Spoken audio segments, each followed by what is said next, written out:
for the stapler. Way cooler that you get clean staples now instead of just regular old. Okay, I'm gonna just wait for a minute for the stapler and the hole punch to make it through.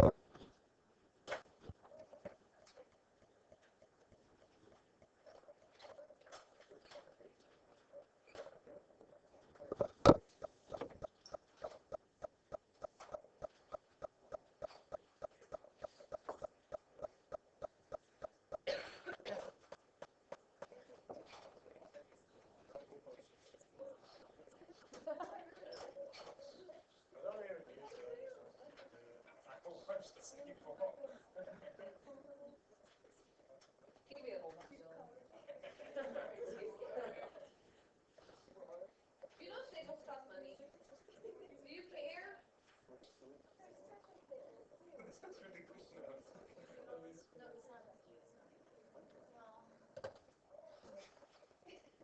Sometimes I worry about you guys.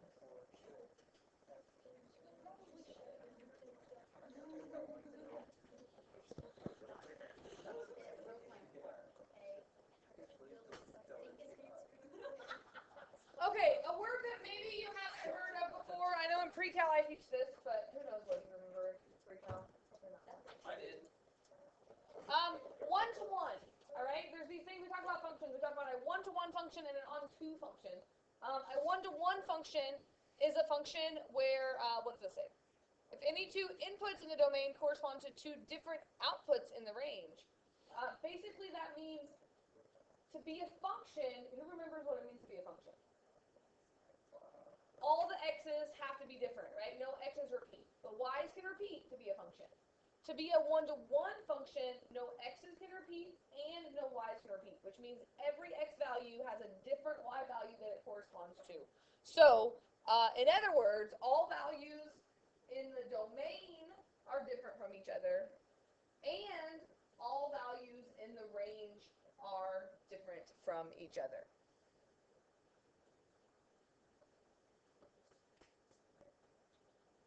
So, on some of the problems, look how nice this question is. It says determine if each function is one-to-one. And so number one there, I just gave you some ordered pairs. All you're checking is that every x value is different from each other, every y value is different from each other. So what do you think about that? Is that a one-to-one function? Yes. Because all the x's and y's are different.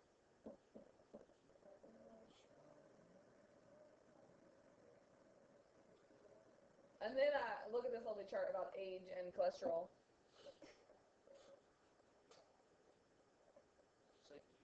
What's an ideal cholesterol? No idea. Is that one-to-one? Why?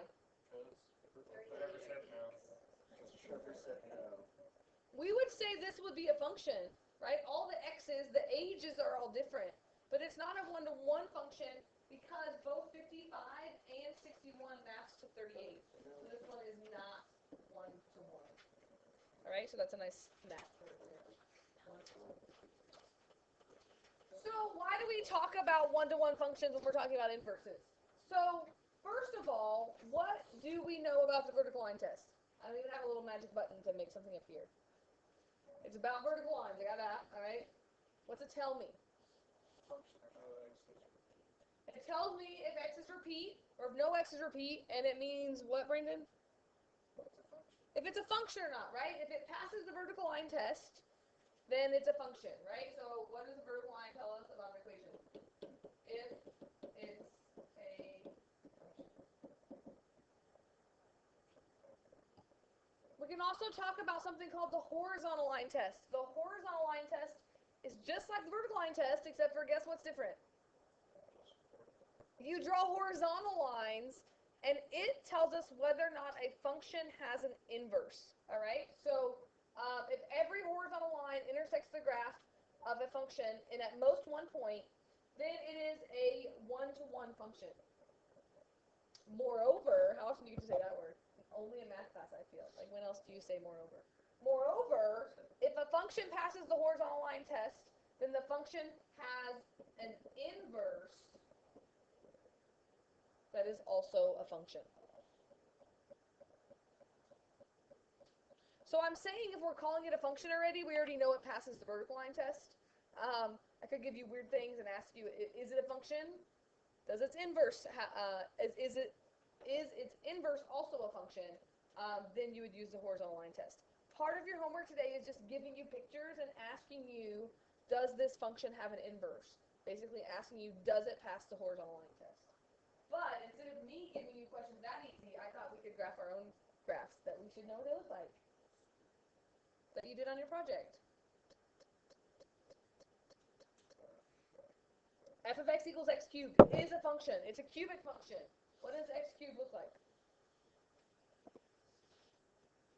S shape, right? It's our odd function. I'm not going to even make a ton of points on this graph, but at 0 I get 0, at 1 I get 1, at 2 it would go up to 8, right? So like this side goes up like this side goes down like this. That's a function. It passes the vertical line test. So the vertical line test is checking that all the x's are different. So what are we checking when we do the horizontal line test? That all the y's are different. And so again, just like you were taught with your pencil for vertical line test, you can do the same thing for horizontal line test. If you took your pencil and laid it horizontally, would each point on your graph only touch once for those horizontal lines? So does it pass the horizontal line test?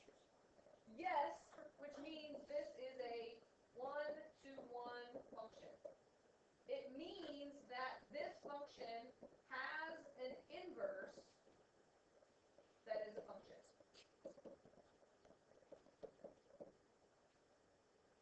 You really can just say yes to my homework, but I'm just trying to tell you what that means. It's 1-to-1. What? I don't know. Obviously it's my fault. I didn't hit 1 and 2-sided.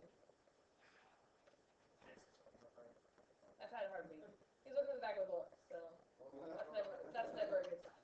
It's like, I don't know what the inverse function is. I know, so maybe you should listen to me for once, Chase. I will listen. For now, Did you ever watch Paw Patrol, Chase? The main dog on Paw Patrol is named Chase, and they say Chase is on the case. It is a kid show, Paw Patrol. It's very popular.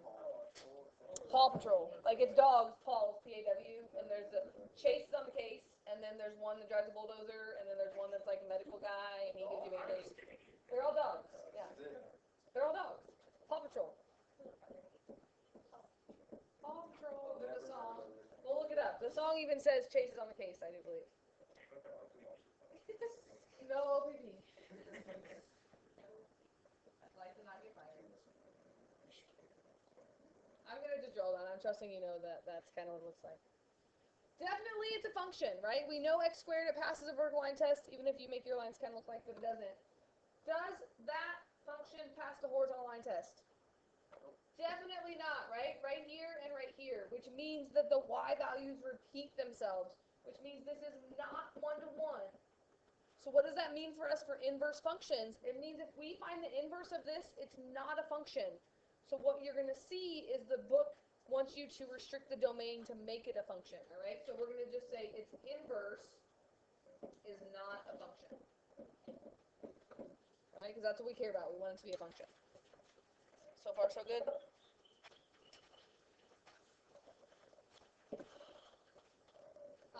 Oh, look, I said this already. If a function is 1-to-1, then it has an inverse that is also a function. The notation for inverse function, anybody remember? Plain language? F inverse. It looks like f to the negative 1 power, but it's not, right? So if this is f of x, we say it's inverse, right? We read that as f inverse of x, not f negative 1 of x. Don't say that right now. Dylan can say that. What? F negative 1. What am I not? Wait. What am I not supposed to say? F negative 1 of x. Because it's wrong. What do you say? F inverse. Why would I say that? Because you like to say things just to annoy me. Well, I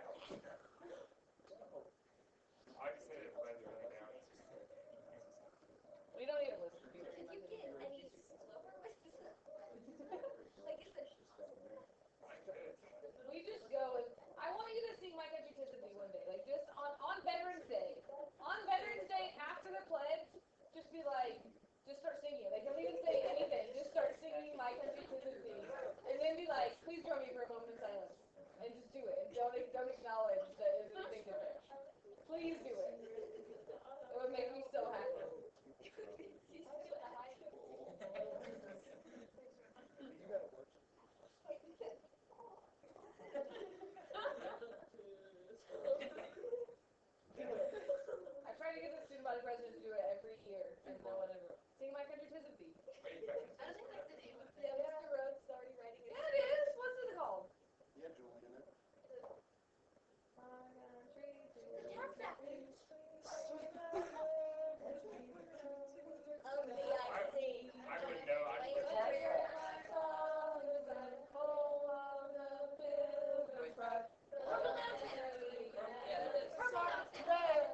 you my two distractions that I'm gonna say. Chloe almost said.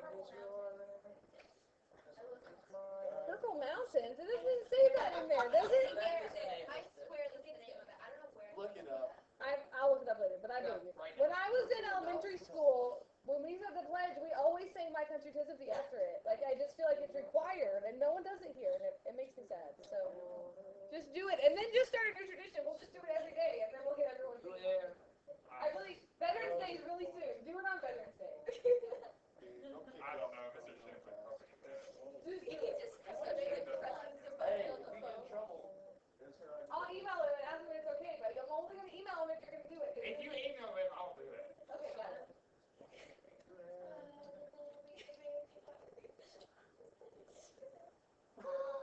Probably American. Sam Gould. When Sam Gould, 2012, you guys were here. He did voices for a little bit.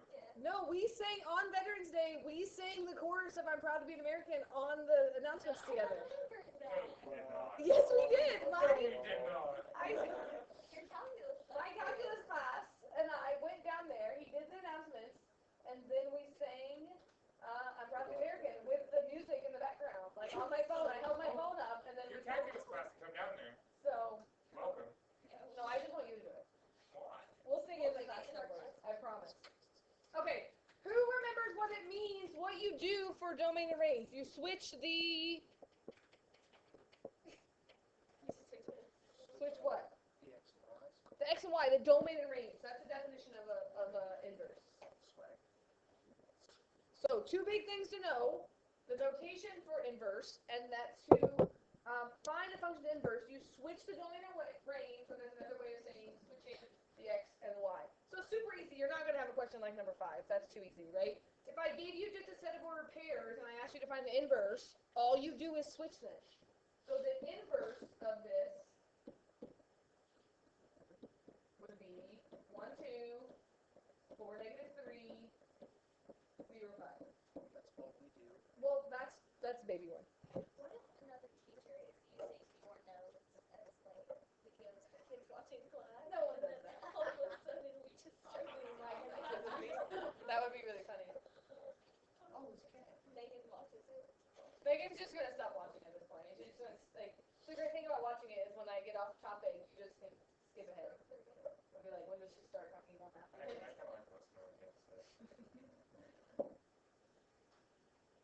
So to prove or to verify that two functions are inverses, we want to show that when you do the compositions, when you do f of f inverse of x and f inverse of f of x, right? That's like the f of g, g of f stuff, that they cancel everything out and you get back just the identity function, which is x. So that's why we have to do composition before we can talk about inverse functions. And in your homework or on the test, when it says show that they're inverses, that's what they're wanting you to do. It's kind of like a proof without having to give all the steps because the math shows it. So let's do one that's not so bad, and then let's do one that's uglier. And guess what? On the test, it's going to be uglier. On the quiz on Friday, that's not open notes, it's going to be uglier. Only if you say my because of these. So, show or prove that the functions are inverses. So, I'm going to show that when I do f of g of x, everything should cancel except for x is what should happen. So you got to make sure you do your math correctly. Or maybe they're not inverses and they won't cancel. I'm going to shut the door now that they've interrupted someone getting my turn.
people just, they're supposed to get done at 11 and they're not going to get done until 11:40. So kids that have a lunch are going to have to go eat lunch in the comments. So you're going to have less people at lunch if you have a lunch. All right, so I'm going to take this and I'm going to plug it in here. So I'm going to say 3 minus 2 times negative 1/2 times x minus 3. Did you get it to work? Yeah. I didn't try it. That's it. Oh my goodness. You have options here. You could distribute this negative 1/2 if you want, but I'm not going to distribute it when I can just multiply that, right? Can I do that? No, goodness. I don't want to. I'm going to multiply it. You have to follow the rules. I just get that, because negative 2 times negative 1/2 is just 1. And so then I just get x back. If you don't get x on this one, either you did something wrong, or they're not inverses. If this one doesn't equal x, you don't have to check the other one. But if this one does equal x, you have to go back and check that g of f of x also equals x, because you have to prove that it's both compositions work. So if I do g of f of x, I'm taking this, and I'm going to plug it in right there for x. So I'm going to get negative 1/2 times 3 minus 2x minus 3. 3 minus 3 is 0, so I get negative 1/2 times negative 2x. That does give me x. So since these both equal x, I can say that yes, f of x and g of x are inverses. Yes? Let's do a fraction one.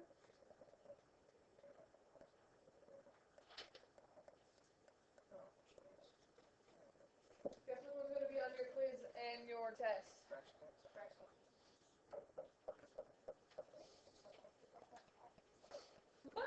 I'm not bringing a cat inside. That is scary. If you talk to Mrs. Hott, she's not here today. She wanted me to save the cat and bring it to her, and she was going to take it. Tell her It's that's my cat. giant off inside for Mrs. Hodge. So why the cat? I'm not doing it. I don't want a cat. It's probably gross and wet and You're funny. smelly. Does that mean that Yeah, it seems like it's not very it friendly. was not the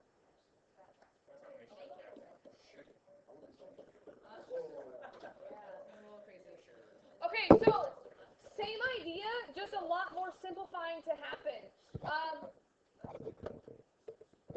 If I'm going to do f of g of x, that means I'm going to take this, and I have to plug it in to f everywhere there's an x. Which means I have to plug it in right here and right here.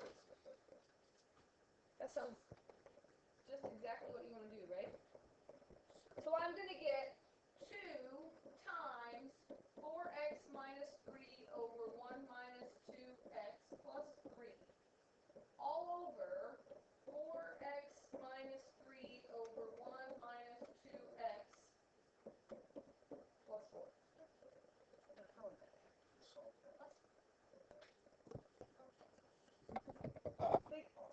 It's not impossible. There are two options.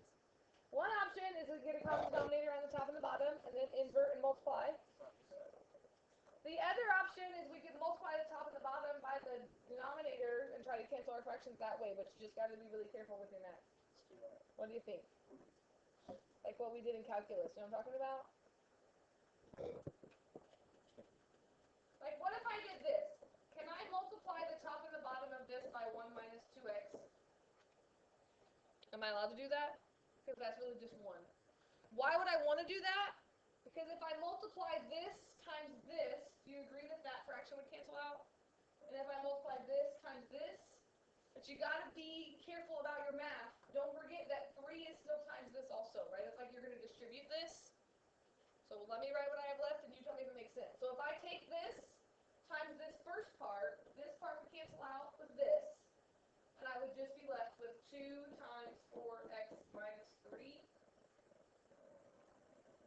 plus this 1 minus 2x still has to multiply by this 3 because it doesn't cancel out with the 3. It only cancels out with this addition. So then I would have This is exactly what I would get if I would have got a common denominator. I'm just kind of skipping that step of the common denominator. I'm trying to eliminate it, kind of like when we solved equations. Same thing on the bottom. When I take this times this term, the 1 minus 2x is going to cancel out, and I'm going to get 4x minus 3. But the 4 is not going to cancel out, and I'm going to have 4 times 1 minus 2x.